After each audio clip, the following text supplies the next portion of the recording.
Frame by Day. Francisco, bienvenido por segunda vez en 3 días, así como viene podcast.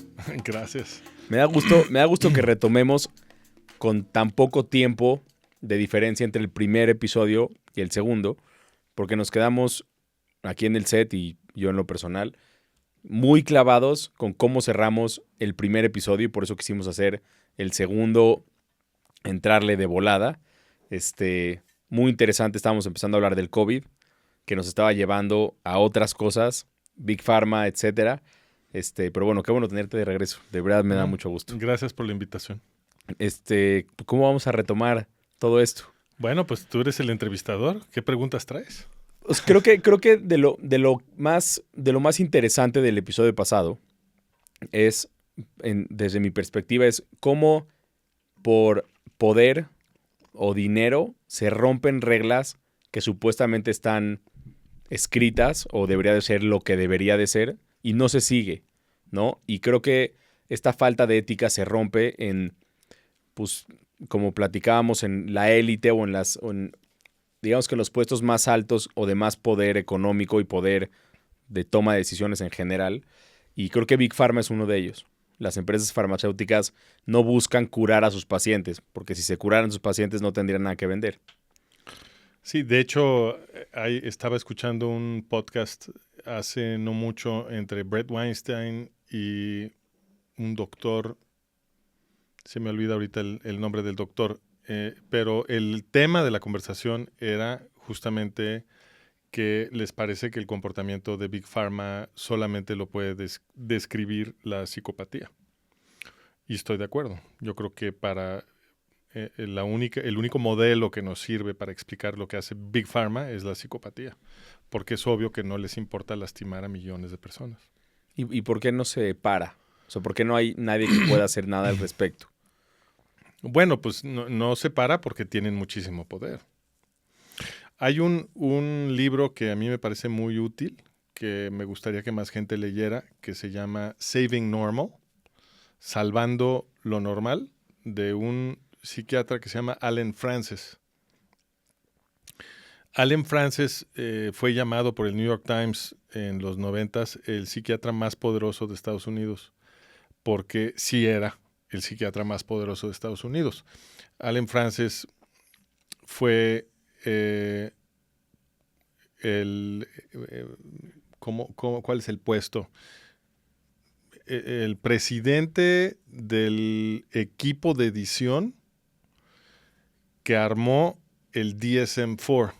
El DSM quiere decir Diagnostic and Statistical Manual, Manual Diagnóstico y Estadístico, y es la Biblia de los psiquiatras estadounidenses. Entonces, en el manual lo que hace es describir todas las distintas afectaciones psiquiátricas que existen, ponerles nombre, decir cuáles son los síntomas, cómo los debes de diagnosticar, cuál es la etiología, etc. Ya hay un 5, ¿no? Ahora está el 5. Entonces, cuando salió el 5, Allen Frances se rebeló porque ya desde el 4 no le gustaba el proceso que se estaba utilizando para producir ese manual. Y cuando salió el 5, decidió que estaba completamente viciado el proceso y que tenía que alzar la mano.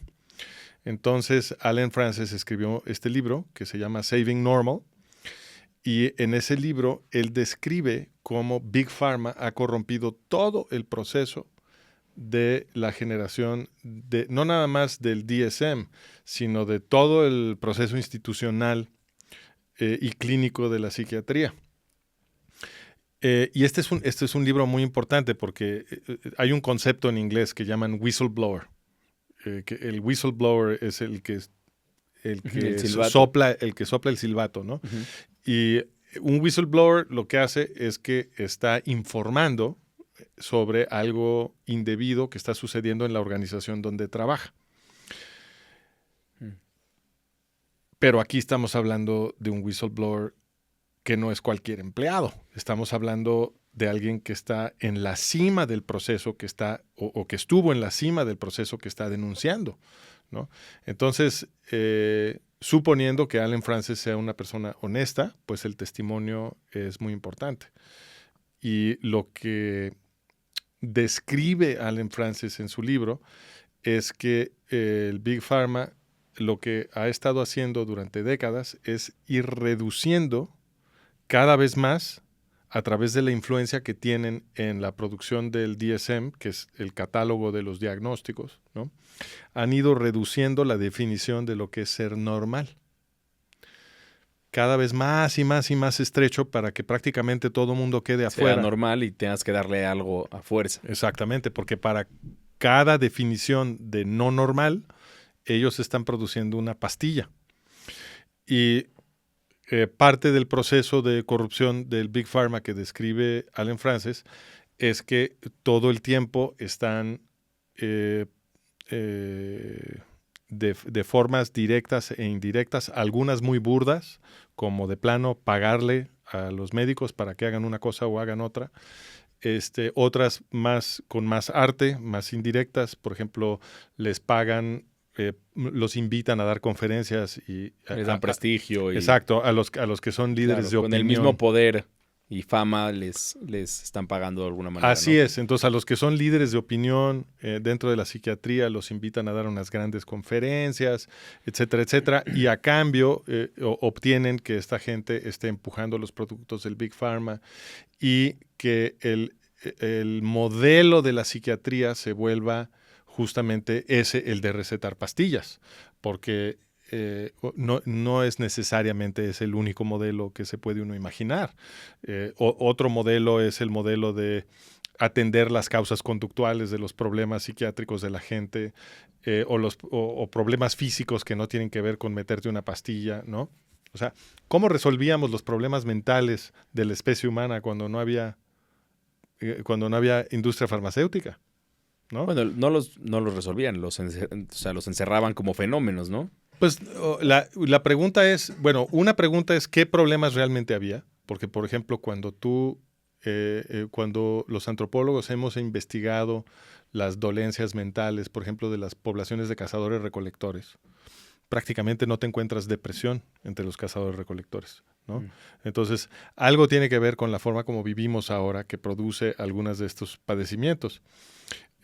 Pero también sabemos, por ejemplo, hubo un estudio muy grande, creo que fue de Rice University o de Duke University, ahorita ya no me acuerdo, que hace algunos años se estableció que el ejercicio aeróbico funciona igual o mejor que cualquier pastilla para quitarte la depresión, ¿no?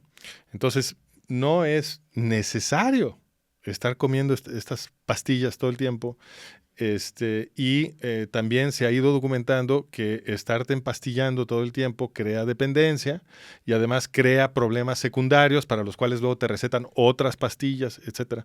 Entonces, lo que describe Allen Frances, y de hecho es una especie de mea culpa el libro, porque él confiesa que él participó de muchas de estas cosas, ¿no?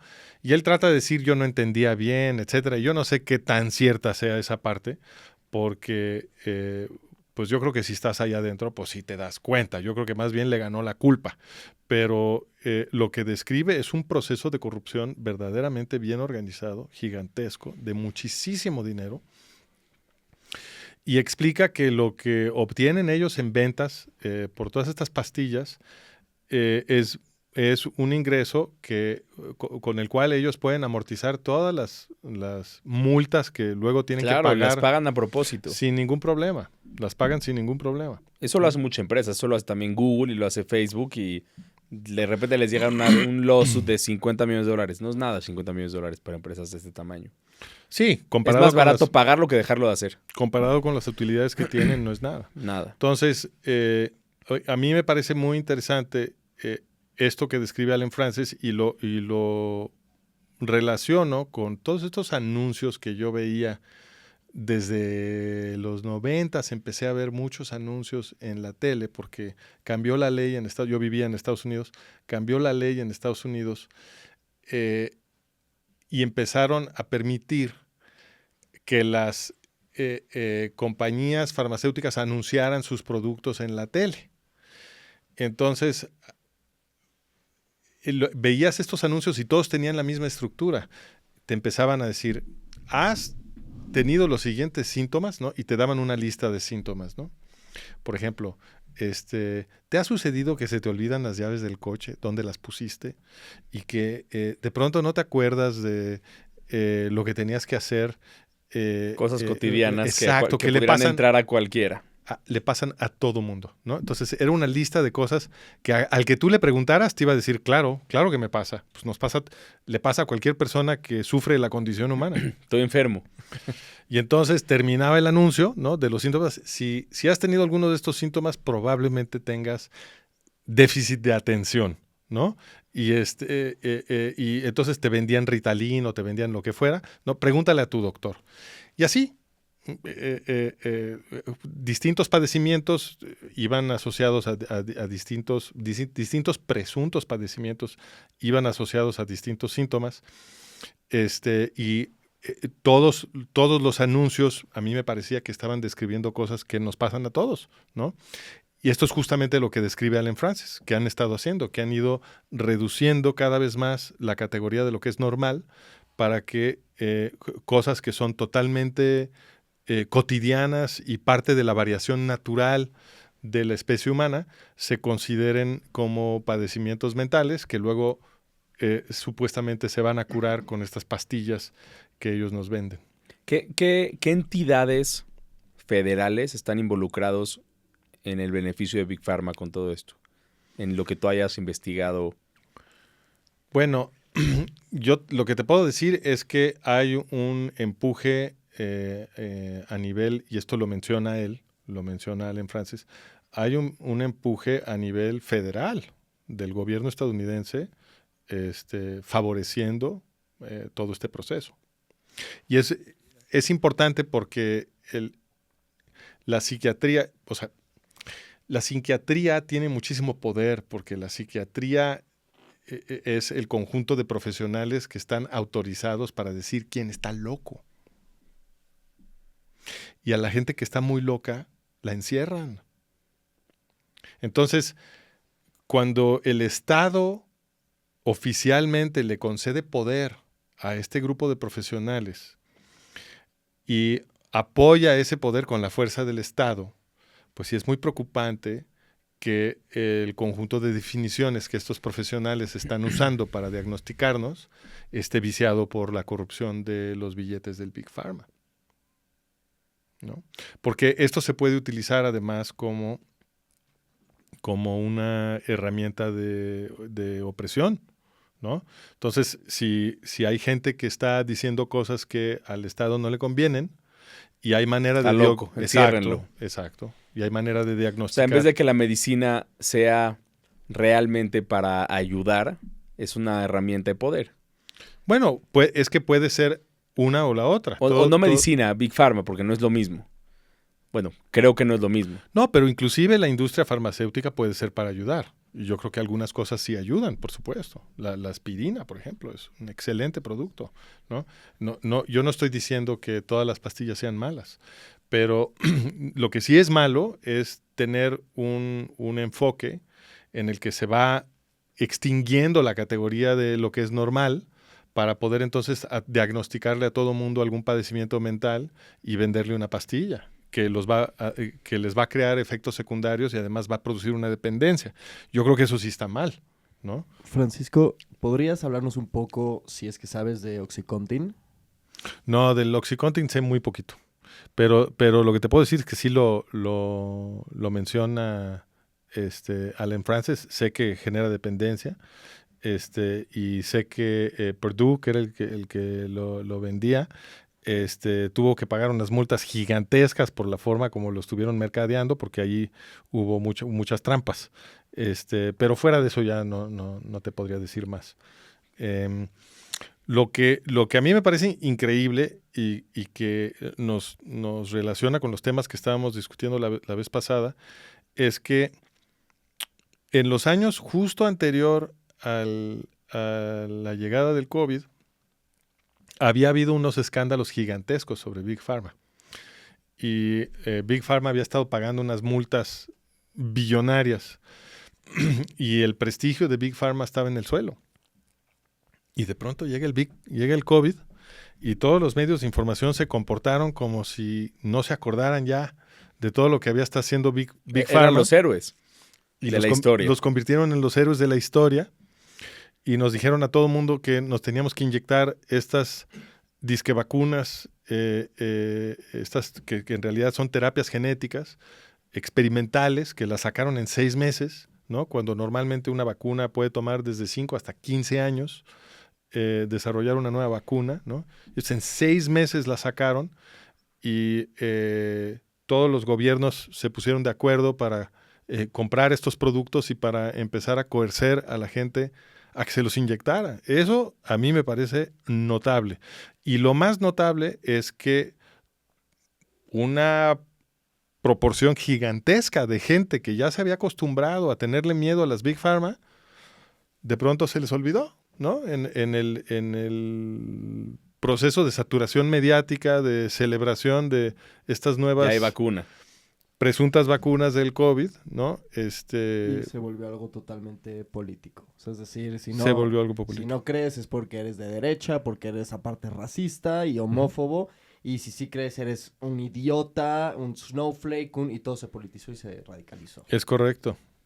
Pero creo que además de y ya antes de terminar, porque me quedé pensando mucho en lo que dijiste, antes de regresar al tema de Big Pharma y el COVID, dijiste que cuando éramos cazadores, como dijiste, cazadores recolectores, no habían registros de depresión.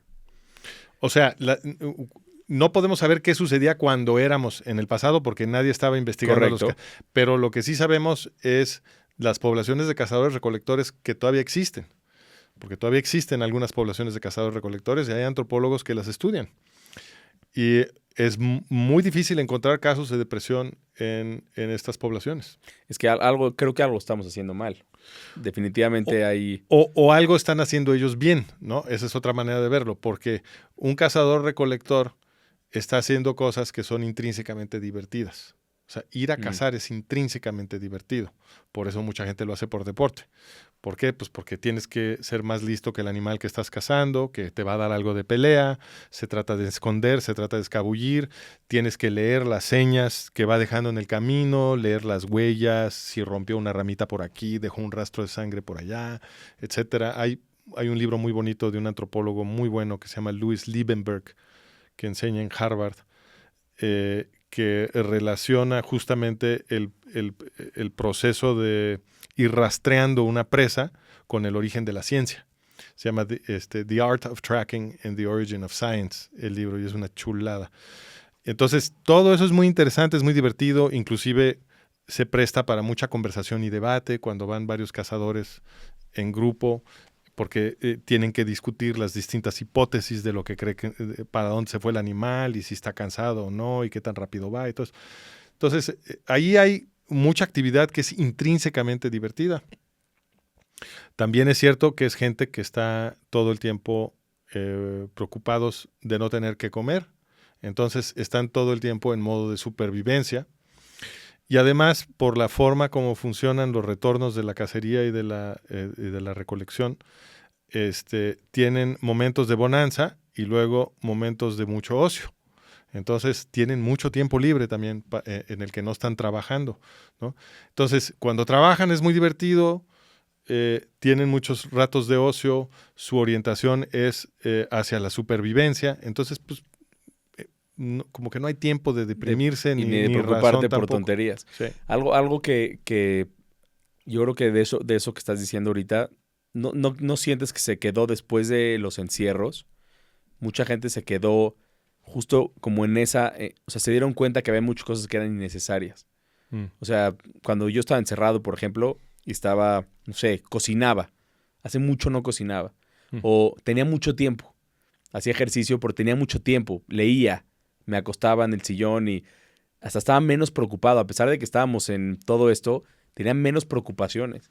Bueno, eso es porque tú perteneces a la clase media y para la clase media y alta en todo el mundo los encierros fueron relativamente amables, ¿no?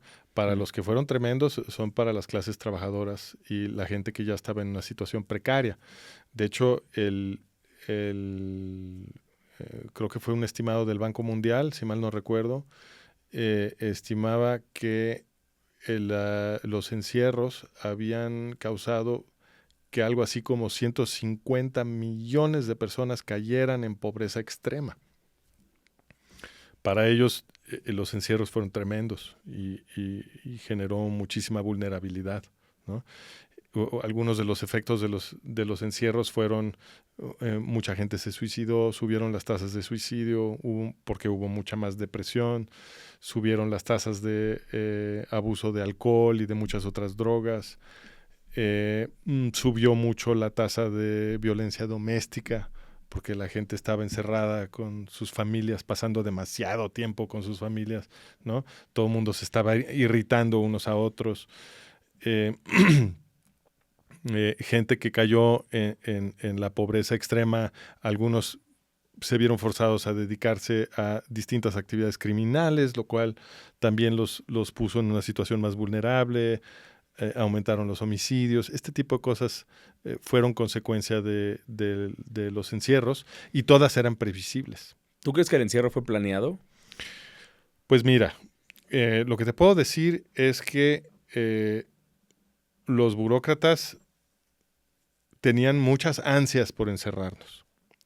Eso sí es en definitivo.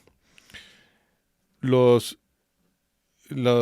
números, o sea, el modelo matemático, modelo de computadora que utilizaron para justificar los encierros es un modelo de un profesor que se llama Neil Ferguson de Imperial College.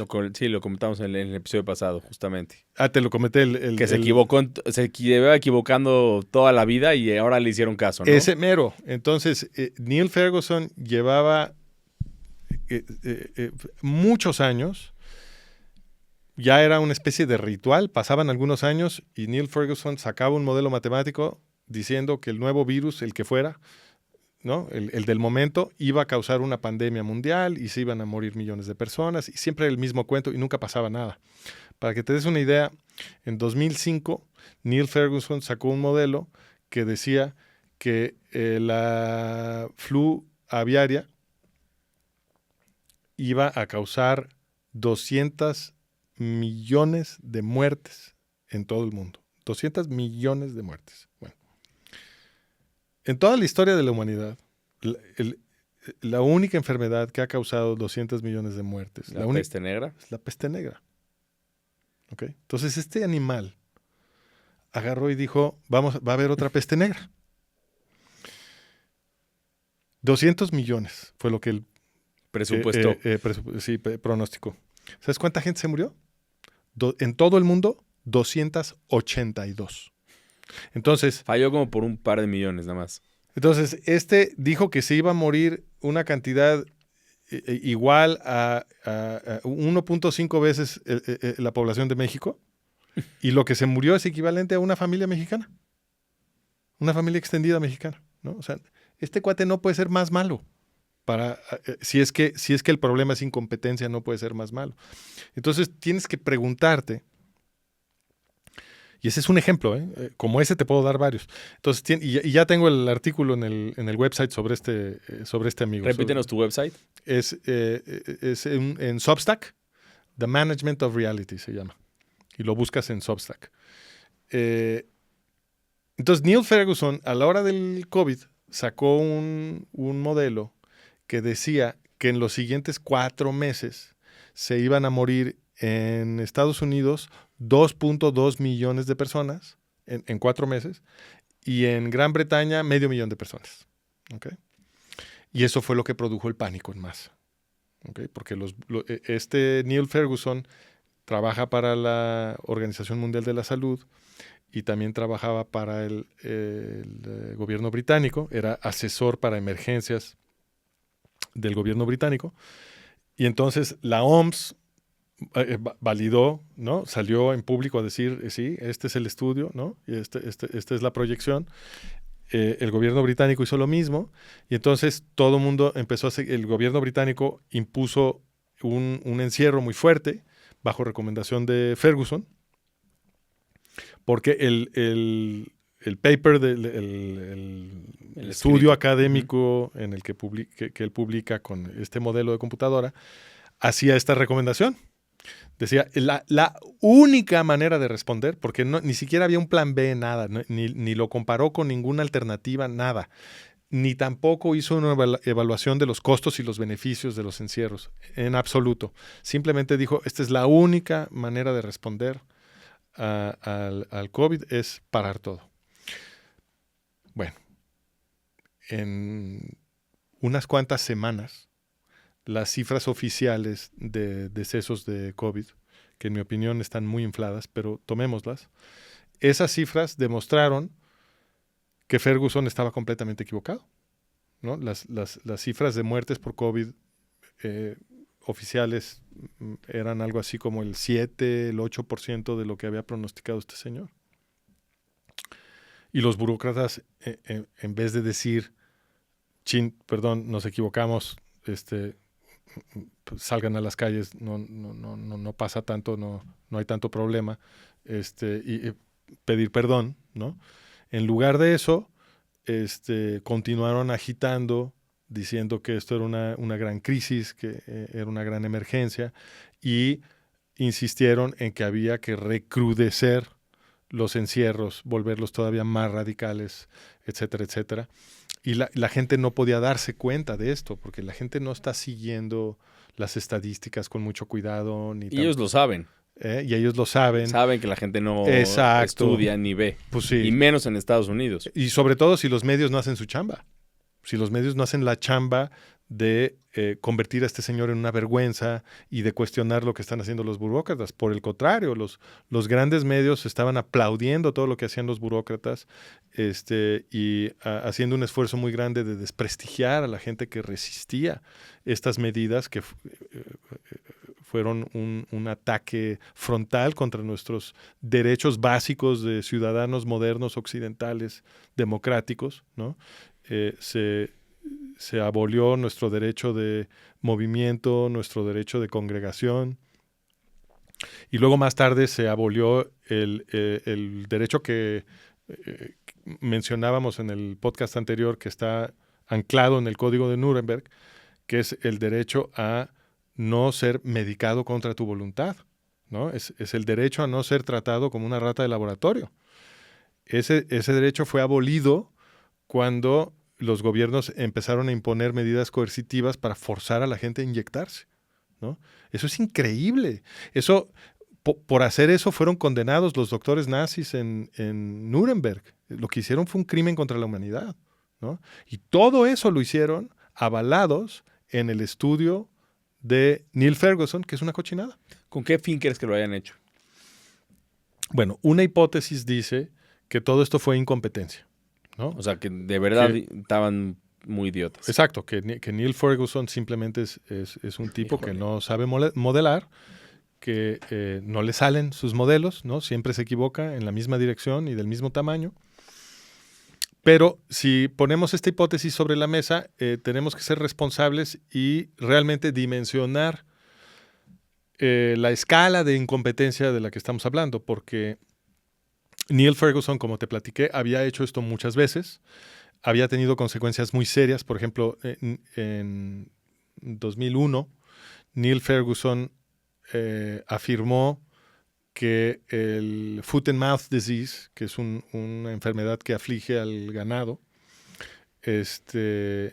iba a ser un problema catastrófico en Gran Bretaña, y que la única manera de responder a esa crisis era asesinar a todo el ganado. Y le hicieron caso, porque siempre le hacen caso, es increíble, y asesinaron a 11 millones de cabezas de ganado en Gran Bretaña. Fue un holocausto. Escenas dantescas de soldados en Land Rovers con los rifles saliendo y asesinando ganado, y luego quedaban las montañas de cadáveres algunos quemándolos, generando un smog tremendo que requería que sacaran a los niños de las escuelas, o a veces no alcanzaba el tiempo para hacer eso y se andaban pudriendo estas montañas de cadáveres aquí. Entraban a las casas de los granjeros a asesinar inclusive a los borreguitos que tenían de mascota, que los granjeros aterrorizados los metían a la sala para protegerlos de los soldados. Es una cosa increíble lo que pasó ahí. Y ni siquiera era necesario, porque en Holanda usaron vacunas que ya existían para esta enfermedad, y no mataron más que en Holanda, y creo que ni eso fue necesario, pero mataron como 200,000 cabezas de ganado y ya. Mientras que en Gran Bretaña fueron 11 millones, ¿no? Entonces, este cuate tenía una trayectoria que no inspiraba ninguna confianza, ¿no? O sea, ¿por qué habrían de haber escuchado? Bueno, primero, ¿por qué no habían corrido a Ferguson? O sea, Ferguson, ¿por qué seguía empleado? ¿Por qué seguía siendo el modelador más importante de la Organización Mundial de la Salud y asesor tan influyente del gobierno británico? O sea, hubiera bastado con el fiasco de 2001 para que lo despidieran. Pero si no lo iban a despedir, por lo menos que no le volvieran a hacer caso. Pero le volvieron a hacer caso en 2005 con la flu aviaria y le volvieron, y cuando predijo una peste negra y no sucedió nada, le volvieron a hacer caso en 2009 con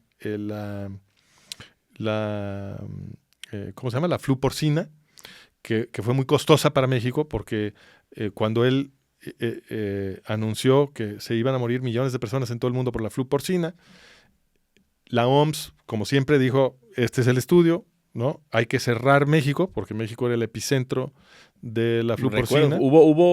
También hubo encierro. Hubo un encierro, Calderón les hizo caso, impuso un encierro, que le costó a México algo así como 9,000 millones de dólares en ingresos de turismo, ¿no? Entonces fue muy costoso para México. Otra vez no pasó nada. Inclusive con los, bueno, no pasó nada, sí se murieron algunas personas, no quiero exagerar, pero cuando digo no pasó nada, no pasó nada realmente muy fuera de lo normal, porque los números finales de muertos por flu porcina, aún tomando los datos de la CDC, porque después de que pasó la flu porcina, la Organización Mundial de la Salud hizo un recuento oficial de cuánta gente se había muerto. Y eran poquititos. En todo el mundo eran 18,500, no más. Yo creo que a la CDC de Estados Unidos le pareció vergonzosamente bajo ese número, entonces sacaron un estudio, poquito después, con nuevos estimados de cuántos se habían muerto. Seguimos con estimados. Y lo multiplicaron por 15. Entonces multiplicaron los números de la OMS. ¿De dónde sacan el factor 15? Pues tendría yo que leer los detalles del estudio para Pero decirte. puede ser... Pero no lo he leído, pero si se parece a lo que hace Ferguson, es como dices tú, es así. Y entonces multiplicaron por 15 los números de la OMS y acabaron diciendo que se había muerto mucha más gente con estos estimados finales. Pero aún así, aún tomando los nuevos estimados de la CDC, la flu porcina asesinó, por darte un ejemplo, en Estados Unidos, la mitad de lo que asesinó la flu estacionaria el año siguiente. O sea que aún con la ayuda de los nuevos estimados de la CDC, no es ninguna competencia la flu porcina para la flu estacionaria. Entonces, tendríamos que hablar no solamente de la incompetencia vasta de Neil Ferguson, sino de la incompetencia de sus jefes, tanto en la Organización Mundial de la Salud como en el gobierno británico, que no solo no lo corrieron, sino que continuaron escuchándolo y además siguiendo sus recomendaciones cada vez que decía una nueva bobada. A mí me parece mucha incompetencia. O sea, yo sí creo que hay incompetencia en el mundo, pero me parece que está estirando demasiado la imaginación. O sea, a mí la parte que no me hace sentido es, en particular en Estados Unidos, es la inyección de dinero pensando que no iba a haber un problema inflacionario. O sea, tienen a muchos analistas haciéndolo, no son tonterías, y no inyectaron $1 billón. O sea, inyectaron, que fueron al final $3 trillones, creo. a la economía de Estados No, Unidos. estos datos no me los conozco. Bueno, lo que quiero decir con esto es, una vez más, no, alguien tiene que haber salido beneficiado de esto. Bueno, sin duda salió beneficiado Bill Gates. Bill Gates fue el principal promotor de todo esto. Resulta que Neil Ferguson es un empleado de Bill Gates. Y Bill Gates es uno de los principales inversionistas en Big Pharma. Y Bill Gates le da más dinero a la Organización Mundial de la Salud que cualquier gobierno, incluido el gobierno de Estados Unidos. Y Bill Gates también le da cantidades astronómicas de dinero tanto al National Institutes of Health, que lo gobernaba de facto Anthony Fauci, que es el responsable de responder a la crisis de COVID en Estados Unidos, como a las instituciones de salud en Gran Bretaña. Todos están recibiendo dinero de Bill Gates. También invierte muchísimo en los grandes medios Bill Gates, y todas esas instituciones respondieron al llamado de Bill Gates porque Bill Gates fue el principal mercadólogo y promotor no solo de los encierros, sino de las supuestas vacunas que inventó el Big Pharma. Entonces, ¿tú quieres saber quién se benefició? Bill Gates. Obviamente no nada más él, pero investigar Bill Gates es obviamente muy interesante porque está en el centro de todo. ¿Y qué busca? O sea, esta es parte de lo que platicábamos antes de empezar a grabar, pero ¿qué busca esta gente? ¿Qué quiere? ¿Qué más quiere una persona como Bill Gates? ¿Qué más poder? ¿Qué más? ¿O saben algo que no sabemos? Mira, me estás pidiendo que yo te dé en tu opinión, me puedes un decir análisis en tu opinión. Casi psiquiátrico sí. De Bill Gates. No sé si de Bill Gates, pero, o sea, algo tiene que motivarlos a esto. Yo creo que es un error reducir todo a Bill Gates. Yo creo que más bien Bill Gates es un síntoma de lo que sucede en las muy altas esferas de la gente que tiene cantidades absurdas de dinero y de poder. Y no es Bill Gates solo haciendo nada de esto, ¿no? Ahí están los burócratas en el gobierno de Gran Bretaña, ahí están los burócratas de la OMS, ahí están los empresarios del Big Pharma, ahí está el gobierno de Estados Unidos. O sea, es un sindicato de poder, ¿no? Y esta gente yo creo que se pone de acuerdo y hacen las cosas para... yo creo que los principales motivos son dos. Bueno, lo podrías decir que es el mismo, porque iba yo a decir acaparar poder y destruir la democracia, pero en realidad esos dos van de la mano, porque conforme van destruyendo la democracia, ellos van acaparando más poder. Y como creo que te platiqué en el podcast anterior, hay un proceso que va desde 1848, si dije 800, a la fecha, porque en 1848 nace el mundo moderno democrático, ¿no? Ahí es cuando cambia la gramática política de Occidente y nos enfila en esta dirección de cada vez más garantías para la gente común y participación política y derechos, etcétera. Y ha habido un proceso en el que las élites han estado buscando la forma de darle el revés a ese proceso y recuperar el poder que perdieron y que anticipan que van a seguir perdiendo si el proceso democrático continúa floreciendo, ¿no? Porque el proceso democrático es infinito. Si lo dejamos florecer indefinidamente, pues a lo largo de algunos siglos vamos a estar viviendo en una sociedad en la que no se oprime a nadie, porque esa ha sido la dirección de las democracias modernas occidentales desde que se fundaron a partir de 1848.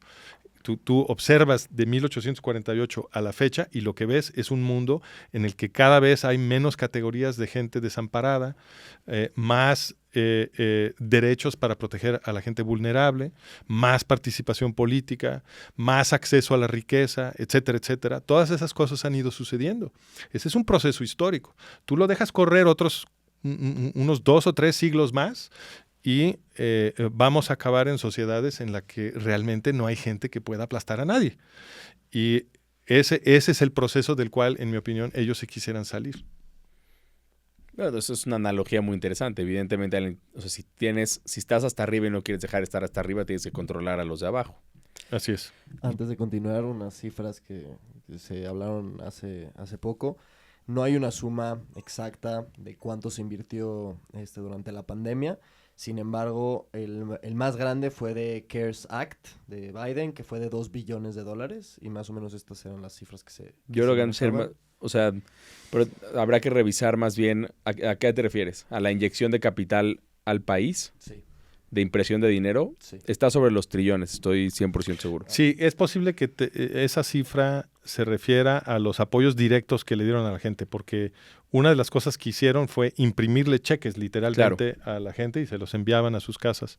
Correcto. Entonces, es posible que se refiera a eso, pero además de eso, hubo otras inyecciones de... Y a empresas en específico como Moderna, por ejemplo. Sí, me refería, de hecho tienes razón, ¿Sí? me refería a ese apoyo.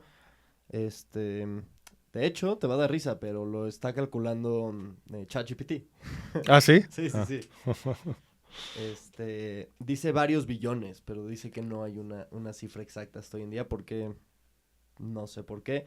Lo que sí sabemos es que Big Pharma en 2021, que es la última cifra que tenemos, generó 550 billones anuales. Sabemos que hoy en día Big Pharma vale 625 billones y es más o menos el 3.2% del GDP de Estados Unidos. Sí, del PIB. Sin embargo, creen que va a llegar a ser el 7% para el año 2026. No, sin duda hay o sea, creo que lo que dijiste que me dejó pensando mucho es, si tú tienes bajo tu mando como gobierno a los psicólogos o doctores que tienen la autoridad, pues llamemos la autoridad moral de mandar a quien sea lo puedes encerrar porque está loco, entonces realmente puedes controlar a quien tú quieras, tú puedes decidir. Bueno, entonces tú me preguntabas, ¿cuál es el objetivo? Creo que una forma de razonar sobre el posible objetivo es ponerle atención a cuáles son los efectos de los encierros. Los efectos de los encierros en el plano político es que nos convierten en esclavos. Esos son los efectos de los encierros. Obviamente nos están diciendo que lo hacen para proteger nuestra salud, porque ellos no pueden decir te estamos tratando de convertir en un esclavo. Si ellos dijeran eso en público, habría una revolución. Entonces, ellos tienen que respetar la gramática política liberal, democrática, en la que vivimos desde 1848. Tienen que hablar en esa gramática, no pueden hablar de otra forma. Pero el efecto de lo que hicieron fue convertirnos en esclavos. Esclavos que no tienen derecho a moverse a donde ellos quieren, que no pueden viajar cuando quieren, a veces que no podían salir de sus casas, ¿no? Porque en algunos lugares hasta toque de queda pusieron. No podías conservar tu trabajo. No podías conservar tu trabajo, a menos que hicieras lo que ellos decían. No tienes soberanía sobre tu cuerpo. Esa es la definición más básica de un esclavo. Es una persona que no tiene soberanía sobre su propio cuerpo. Y eso fue lo que nos pasó. Nos teníamos que inyectar a la fuerza. Es una persona que no tiene soberanía sobre su propio cuerpo. Eso es un esclavo. Entonces, en el plano político, el efecto de estas medidas fue arrebatarnos nuestra soberanía democrática, convertirnos en esclavos y, en mi opinión, eso hacia allá es a donde ellos quisieran ir, ¿no? Y si le echas un ojo a lo que sucedió en 2005, es muy interesante. Casi nadie está enterado de esto, pero en 2005 tenían todo listo. Esto fue bajo Bush Jr. Tenían todo listo. Hay un documento que después lo bajaron el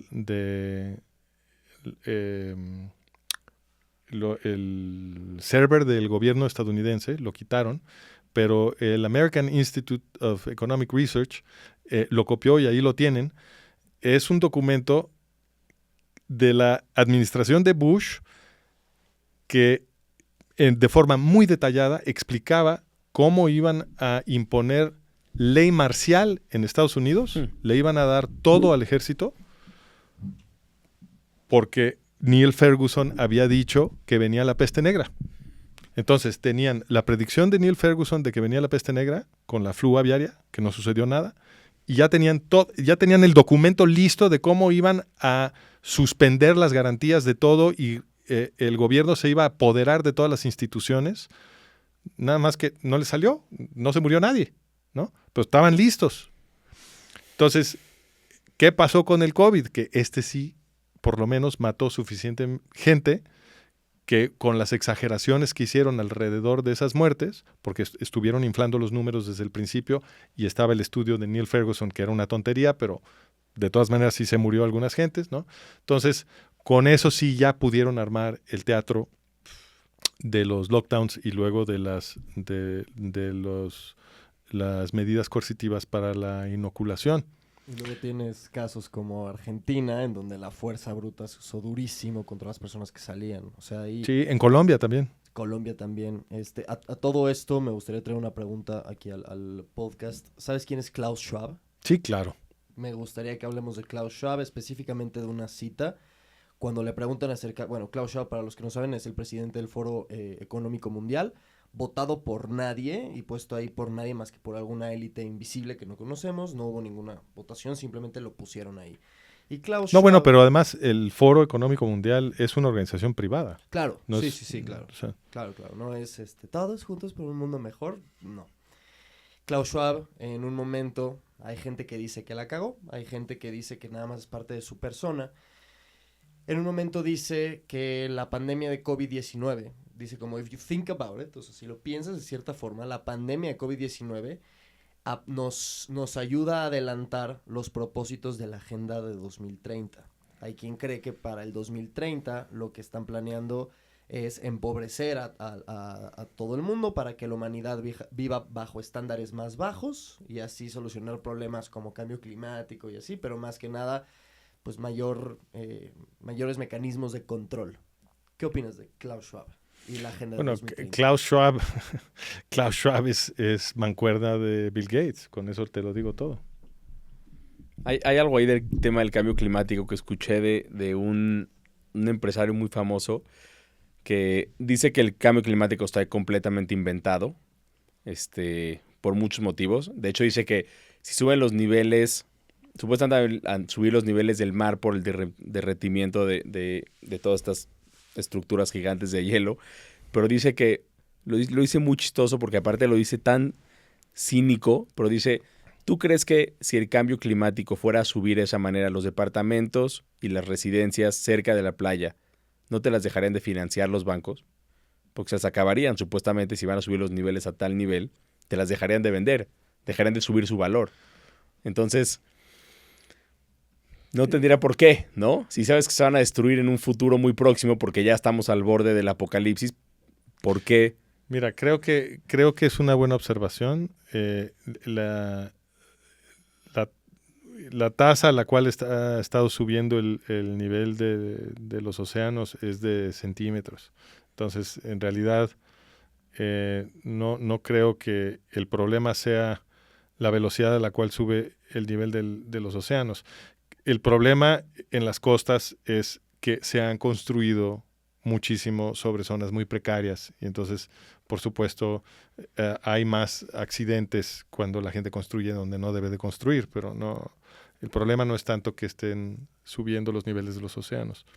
Pero el problema con el argumento del cambio climático, y esto sí también lo tengo ya publicado, esto lo publiqué hace muchos años, es que no han presentado, en mi opinión, evidencia para sustentar el argumento de que el cambio climático es antropogénico.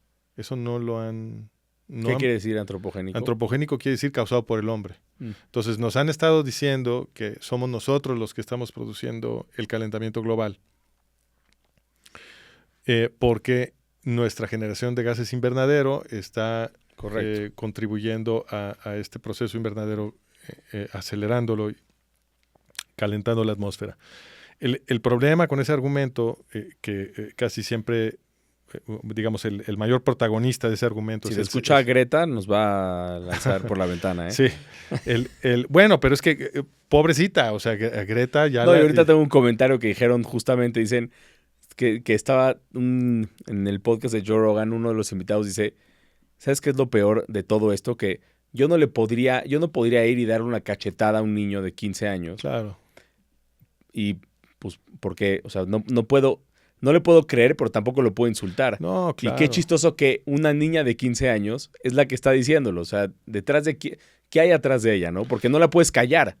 Si no te verías como un hijo de la chingada. No, yo creo que Greta merece nuestra compasión, o sea, porque sus papás la han estado convirtiendo en este fenómeno mediático mundial. La niña tiene una forma de Asperger. Le han hecho creer que tiene poderes místicos. Ella dice que puede ver el CO2, que es un gas invisible que existe en algunas partes por millón.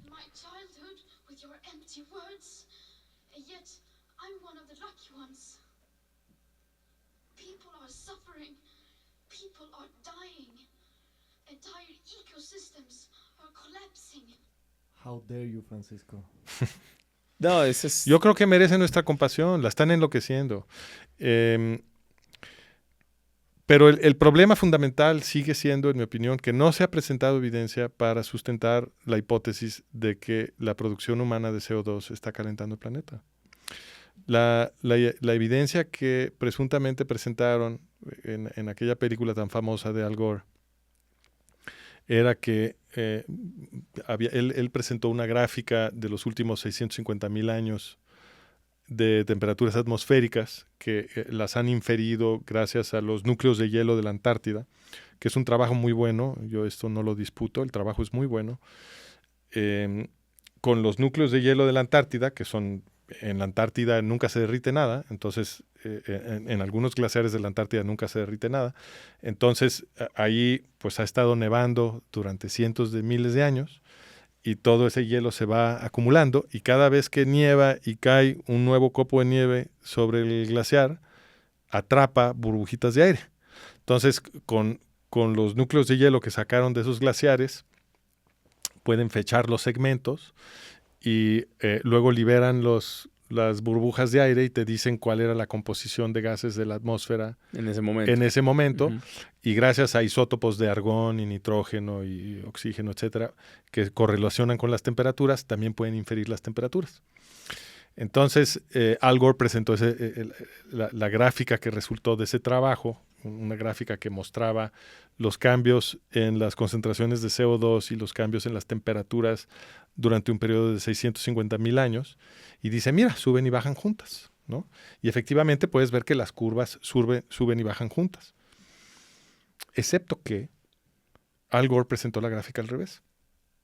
No, es decir, debo ser más cuidadoso. Presentó la gráfica como es, pero la leyó al revés. Porque en cada una de las terminaciones glaciales que se observan en esa gráfica, y son un total de 7, en cada terminación glacial sube primero la temperatura y después los niveles de CO2. En ninguno de esos casos sube primero el CO2 y luego la temperatura. Y para decir que el CO2 es lo que está causando estos grandes cambios de temperatura, tendría que ser el CO2 el que sube primero. Claro. Entonces, aquí nuevamente hay muchas preguntas sobre la operación del sistema, porque la primera cosa que debes de preguntarte es ¿por qué no se convirtió en un escándalo que Al Gore había leído la gráfica al revés? El año después de estrenada la película de Al Gore, se estrenó una película que se llama El gran fraude del calentamiento global, en donde entrevistan a climatólogos de primer nivel de todo el mundo, explicando precisamente esto que te acabo de decir, que los estudios de los núcleos de hielo de la Antártida están muy bien hechos, pero que Al Gore los había leído al revés. Y que en cada terminación glacial sube primero la temperatura y después el CO2. ¿Por qué no se burlaron de Al Gore en el New York Times, en CNN, en la BBC? ¿Por qué? ¿Por qué no se convirtió en un escándalo? ¡Qué divertido! El casi presidente de los Estados Unidos, que está insistiendo que se cambie la producción de energía en todo el mundo, que es que porque la producción humana de CO2 está calentando el planeta, y el clímax de su película, la evidencia que supuestamente era la evidencia que documentaba que él tenía razón, no solamente no documenta que tiene razón, sino que va en la dirección contraria.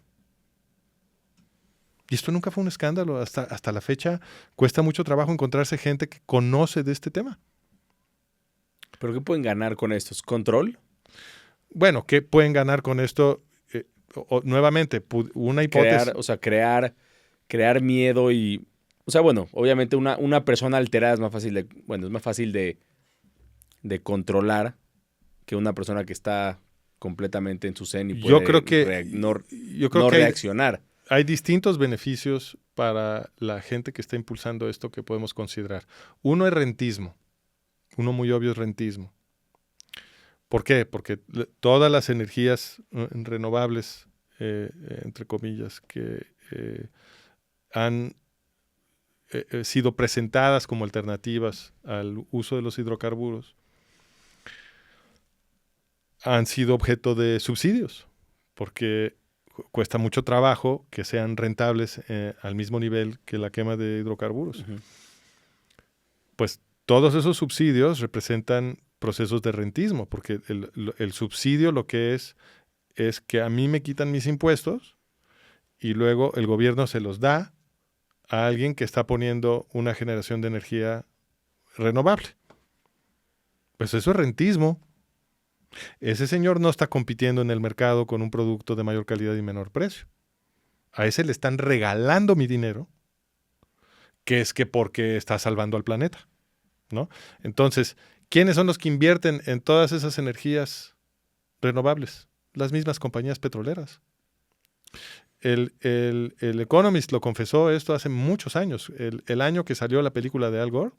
O sea, antes de que nos convencieran a todos, porque todavía no nos habían convencido, la película de Al Gore fue la que realmente inició el proceso de convencimiento mundial. El mismo año que se estrenó la película de Al Gore, el Economist comentó en uno de sus artículos que el mayor promotor a nivel mundial del argumento de cambio climático antropogénico era British Petroleum. Pues nos dan a tole con el dedo. Y es posible que yo me equivoque. Es posible que el cambio climático sí sea antropogénico. Pero sería bueno tener un pedazo de evidencia a favor. Y ese no lo han presentado. Como muchas otras cosas de muchos otros temas. Pues no sé, pero en este tema sí es notable que la evidencia que dijeron que era la mejor evidencia que tenían resultó ser evidencia contraria. Y eso no fue un escándalo. Y a la fecha no se ha presentado, que yo haya visto, porque yo me la paso leyendo sobre esto, que yo haya visto a la fecha no se ha presentado evidencia para documentar que la producción humana de CO2 esté calentando el planeta. Y debo recalcar que la producción humana de CO2 es casi nada.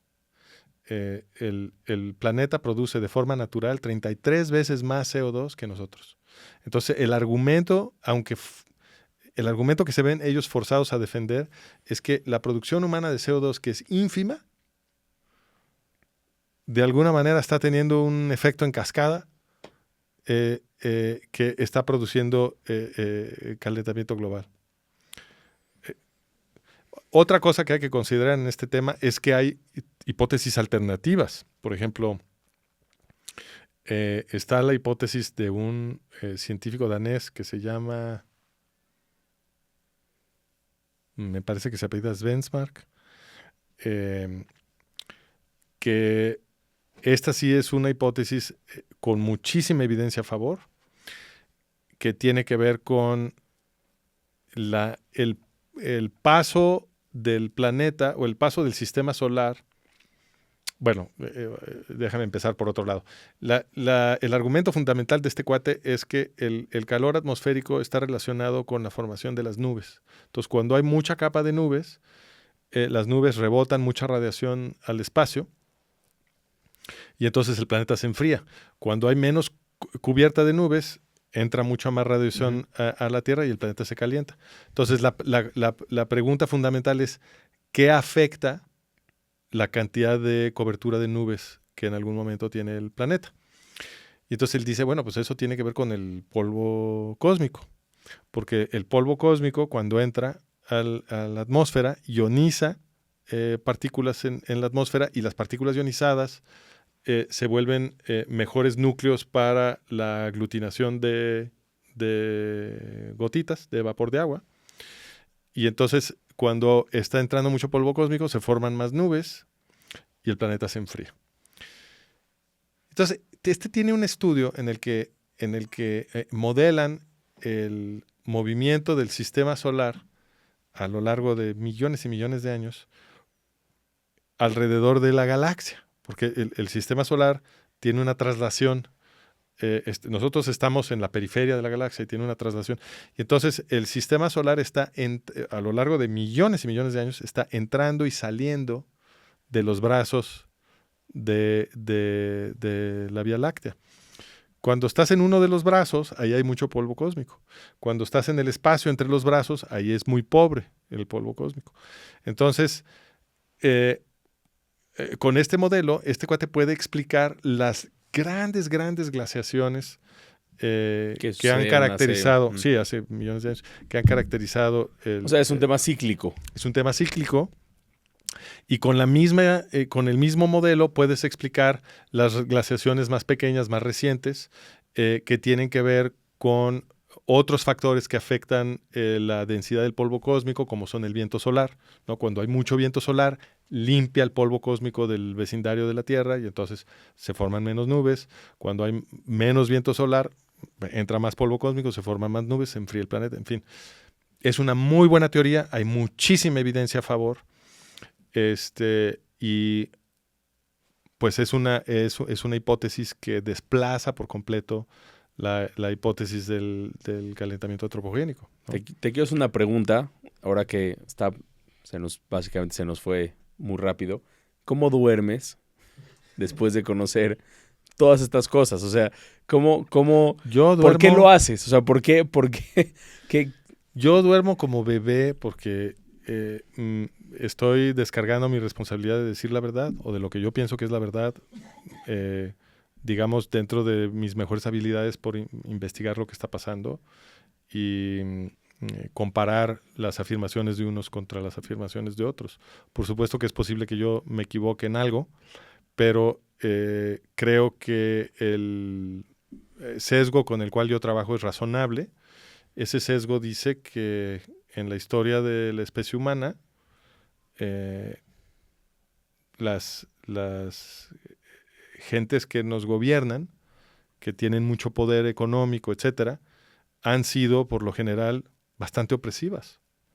Y por lo tanto, un sesgo que ahora nos dice que la teoría de conspiración es una tontería, que uno no debe de estar sospechando de lo que hacen en secreto la gente muy poderosa, a mí me parece absurdo.